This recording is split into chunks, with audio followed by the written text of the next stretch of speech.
listener production. Hey, Chris Spyrou with you. Welcome to The Briefing.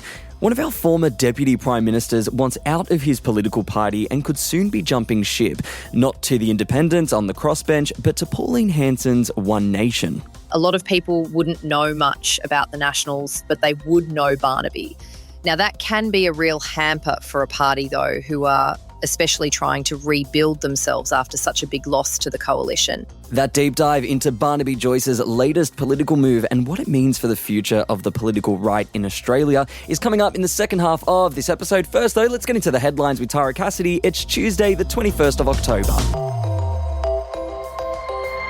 Hey Chris, and to you listening, we're starting in the US where Anthony Albanese and Donald Trump have this morning signed a deal worth billions of dollars. In about a year from now, we'll have so much critical mineral and rare earths that you won't know what to do with them.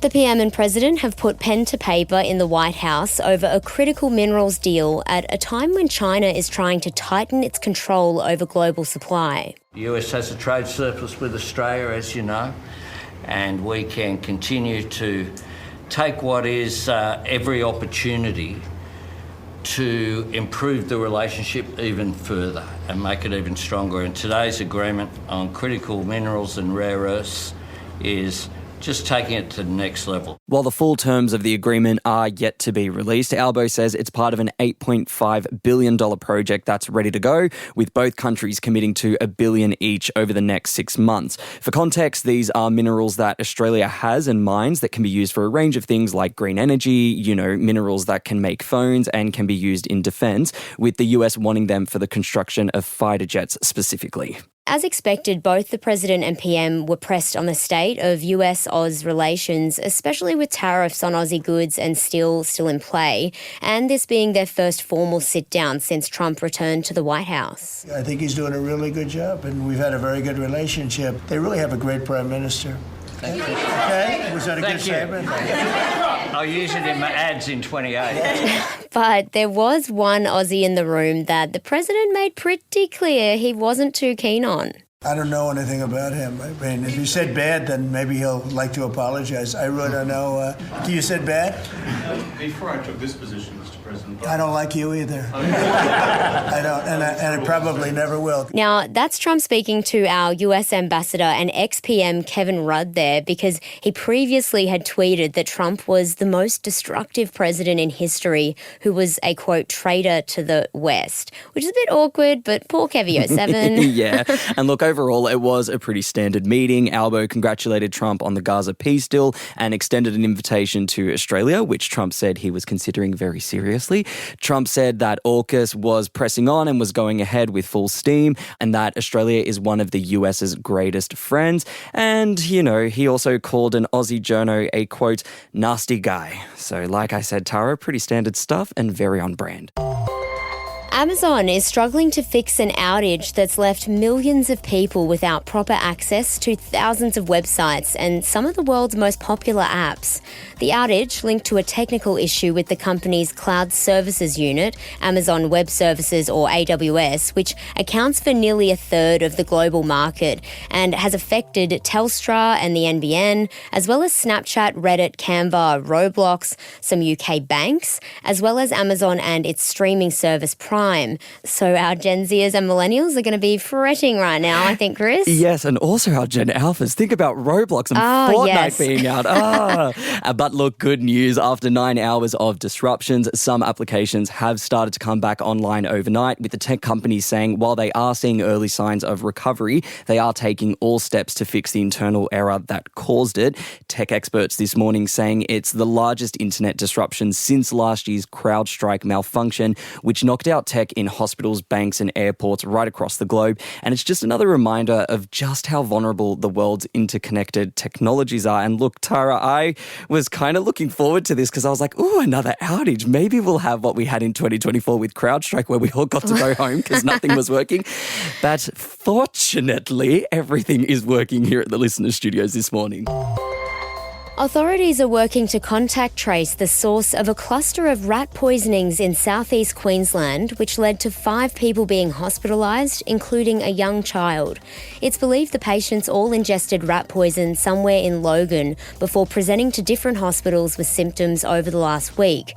Now, according to infectious diseases expert Dr Paul Griffin, a poisoning of this many people is incredibly rare, and anyone who experiences related symptoms should seek medical treatment immediately, as the poison is very potent and long-lasting and can cause serious harm. If not treated appropriately, bleeding can follow not just from the gums or the nose, but potentially even internally and lead to very serious consequences. While suspicions were raised over whether a local takeaway store in the region was to blame, the Chief Health Officer says investigators haven't yet been able to confirm the source. Residents across southeast Queensland are being urged to be vigilant but not alarmed while monitoring for those symptoms.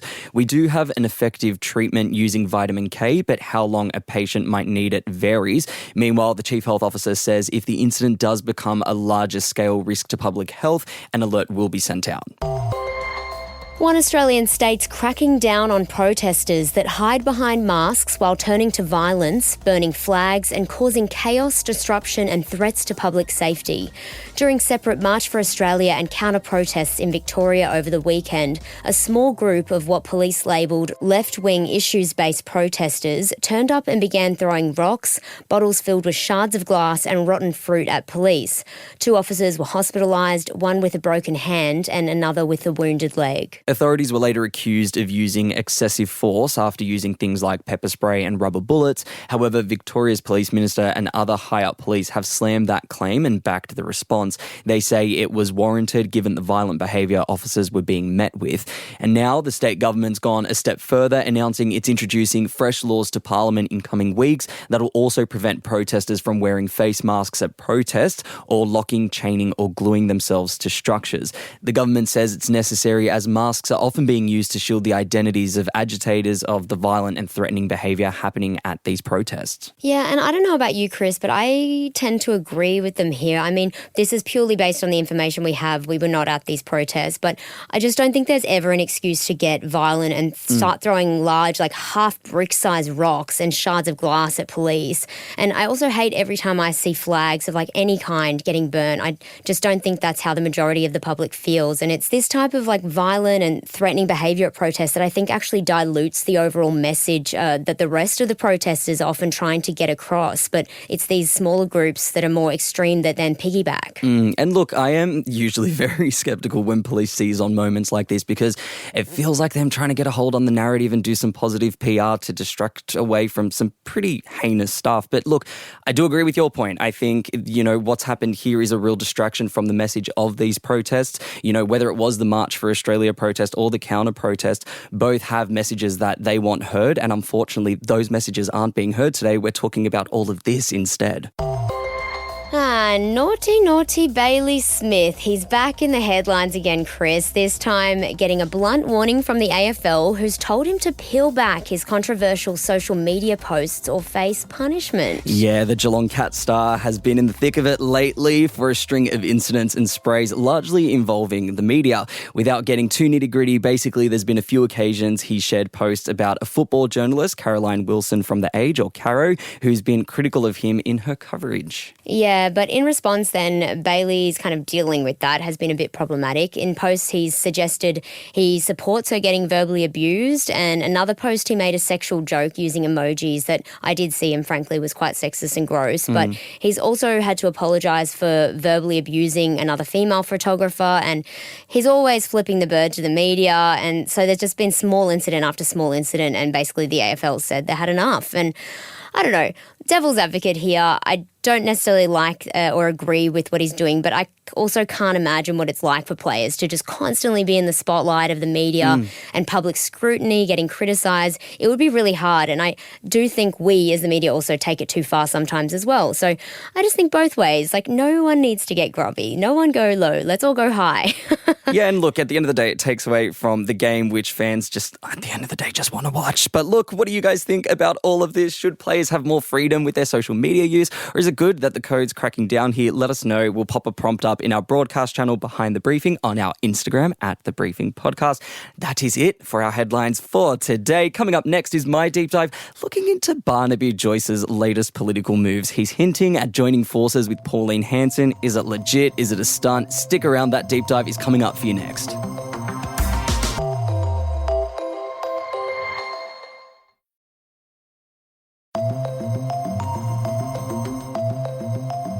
So, the man who triggered a, quote, bonk ban between ministers and their staffers, and the woman who rocked up to Parliament House wearing a burqa could soon be joining forces. Please explain. Yes, that I will do. Former Deputy Prime Minister Barnaby Joyce and One Nation leader Pauline Hanson could soon be sitting in the same party room after Joyce announced over the weekend he wants to quit his party, which is the Nationals.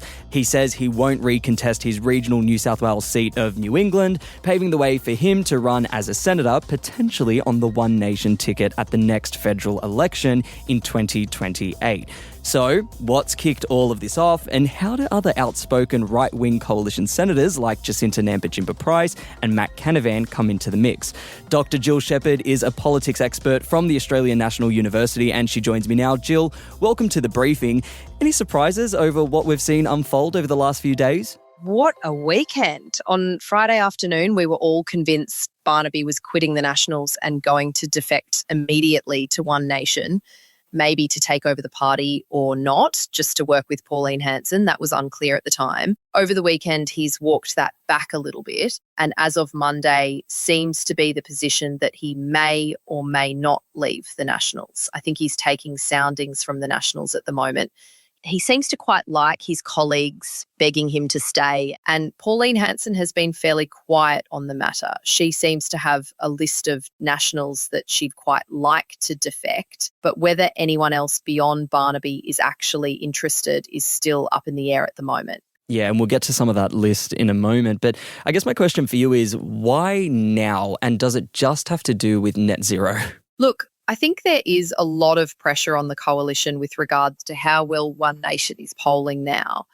Why are they polling well? Perhaps some of that is about net zero. And I think Susan Ley has been quite clear that she wants the coalition's policy development process to slow down, to be a structured process that takes the full 2 years between now and the next election campaign. And for people like Barnaby Joyce, that's simply not quick enough. When you're seeing One Nation polling such high numbers, well above 10% of the population at the moment, that feels like pressure that you have to respond to quickly. And so I think there's a tension in the party and the coalition more broadly, not just about net zero, but about how quickly we jump at these challenges and how much we want to rebuild the party from within, or become a party that responds to public pressure. And for those non-political watchers among us, something I found interesting in the lead up to the election was this idea that Barnaby Joyce was kind of chained to his electorate and wasn't really allowed to campaign for the Nationals and wasn't allowed to speak in the lead up to the election. What can you tell us about that? So I think the coalition had a real problem before the May election, and it was that they didn't have too much to sell. And when you don't have a comprehensive platform of policies, you sort of leave yourself in this vacuum. And for someone like Barnaby, that's gold, right? You have all this free air and sort of free rein to talk about whatever you want. So they put Barnaby on a leash, effectively, asked him not to leave New England and not to talk on issues outside of his electorate. Barnaby has been leader of the party, whether he's respected by most of his colleagues or not, that's beside the point at home. And I think that was probably the thin end of the wedge for Barnaby. Okay, well, let's say that this is all part of Barnaby's ploy to have Nationals leader David Littleproud begging him to stay. How big of a loss would it be, though, to the coalition if Barnaby Joyce does make the jump and moves to a party like One Nation? It would certainly be a big loss in terms of public profile. A lot of people wouldn't know much about the Nationals, but they would know Barnaby. Now, that can be a real hamper for a party, though, who are especially trying to rebuild themselves after such a big loss to the coalition. The Nationals tend to be more united on policy than any of the bigger parties, but they still have divergent views. So would be a loss on the public profile sense, but on terms of being a party that is trying to rebuild itself and institute these policy processes, it's probably not a massive loss. Like you mentioned a little bit earlier, Barnaby's not the only one on One Nation's target list at the moment. Some of the names we've heard being thrown around are Senator Jacinta Nampijinpa-Price, Matt Canavan. What other names are being thrown around and how serious are these reports? It's really hard to know, right? Because there's a lot of political infighting being played out in the media, and it's tough to know how much is real, how much is shadowboxing. I think on Friday I was convinced that it was legit, this was happening, let's go. And as of Monday, I've gone a lot colder on that idea. Now, someone like Matt Canavan could be the future of One Nation. I don't think he sees himself necessarily as a party leader. He does see himself as more of a policy guy. Some of these other names, Senator Nampijinpa-Price, may be more likely to go over to One Nation. I don't know how the membership would necessarily take her leadership of the party. Lou O'Brien's another name that's been mentioned, and I think that's probably someone that the coalition mightn't have been surprised to lose. But he's the kind of Nationals member who is popular locally and could contribute to policy debates. So, it's not all upside for the Nationals. It's not like it's saying these are renegade MPs that we can get rid of and have them off our books. It would be a real hit to the core of the party. What do you think Pauline Hanson's thinking is behind all of this? I've heard the word succession being thrown around. Do you think that's accurate? A lot of us have assumed that One Nation was Pauline Hanson's sort of personalised party. And by that we mean, her sort of personal venture. She's not too worried about policy. She doesn't want to be constrained by the kinds of internal democracy that political parties tend to have to institute in order to have a large number of members. It's been her show. And so, yes, she may be retiring. She'll have to at some point. It's an open question, I think, as to whether she would like to see the party fold with her. Or does she want it to be in the political sphere forever? I honestly would have thought she was more interested in her own legacy as a personal politician, but perhaps she does want the party to live well beyond her. Yeah, and we did see, hints of that with her daughter going to the election, vying to become a Tasmanian senator, but, it was very neck and neck there with Jackie Lambie. I am curious to know, we've seen Nationals MPs make the move to One Nation in the past. That hasn't really gone down all that well. I'm thinking about someone here like Mark Latham. I think Barnaby's announcement did make a lot of us remember Mark Latham's defection to One Nation. And his career in the party has really peaked in the upper house of the New South Wales Parliament, which is a very good way to make a living. But as a, almost Prime Minister, it's probably not where he saw himself. And I think that is probably an important lesson for Barnaby as he decides to move or not from the Nationals to One Nation, that you really only can be in government, and particularly at the federal level, if you are in one of the major parties. And so this all might be a great boost for his ego the moment, but in terms of a long-term political career, it's probably just not a great idea. Speaking of the way that we view Australian politics, we do have a strong two-party system here in Australia. Do you think there's any real chance that a third party like One Nation could meaningfully start entering politics? We're seeing it unfold in the UK at the moment. Do you think the same could be said here in Australia? I think what we're seeing with One Nation in 2025 is pretty similar to what we saw with the rise of the Greens, 30 years ago. Now, the Greens are a little bit different. They came from a social movement. They had a sort of clear policy focus around environmental protection. Now, One Nation doesn't have that to the same extent. It's more like a traditional political party. It's like a party that we see somewhere like Europe, where they have a different electoral system, where these smaller parties do get elected more regularly and can help to form government. We tend to have majority government here, so parties like One Nation have always struggled. What is happening, though, on the right of Australian politics that has happened on the left and sort of being resolved in the short term is that there is a clear divide between traditional Liberal Party voters who aren't that worried about culture war issues, aren't that upset about immigration, for instance, don't feel challenged by globalisation. And then there are these voters who are, at the moment, we'll see how sustained this is, moving to One Nation, who are worried about all of those things. And that's really difficult for the traditional Liberal Party to deal with because they have to speak to business, and that's who funds them, that's who drives their support in metropolitan areas. And then these voters who are really worried about the effects of big business and don't like global trade and don't like immigration. And those positions are really at loggerheads. Something that you kind of mentioned there is how fractured the political right is in Australia. Do you think someone like Pauline Hanson is capable of bringing the right together into this one central body, this one party of one nation? Look, I don't think we should be too worried about One Nation becoming the mainstream party of the right. That's never really seemed to have been Pauline Hanson's interest. She seems to like being on the fringes. Now, getting elected is obviously the end goal, and that's great. That's success, right? But in terms of running a party that would have to form government and have to compromise and have to have these sort of internal structures, a way of laundering disagreements between your members, that's not really been her interest as far as we can tell. So I don't think there's great scope for One Nation to become the major party of the right. Even just institutionally at the moment, the Liberal Party has more money, more members, more numbers in the parliament, and a brand. And that's really important, a brand that people don't feel guilty necessarily or embarrassed about voting for. And it's really hard to quantify how important that is. Jill, thank you so much for joining us on The Briefing. It's such a pleasure. Thanks, Chris. That was Dr Jill Sheppard from the Australian National University speaking with me there. And that is it for this episode of The Briefing. If you found this deep dive interesting or you learnt something new, why not flick it over to a mate? And while you're there, leave us a rate and a review. We love hearing from you. I'm Chris Spyrou. I'll catch you next time.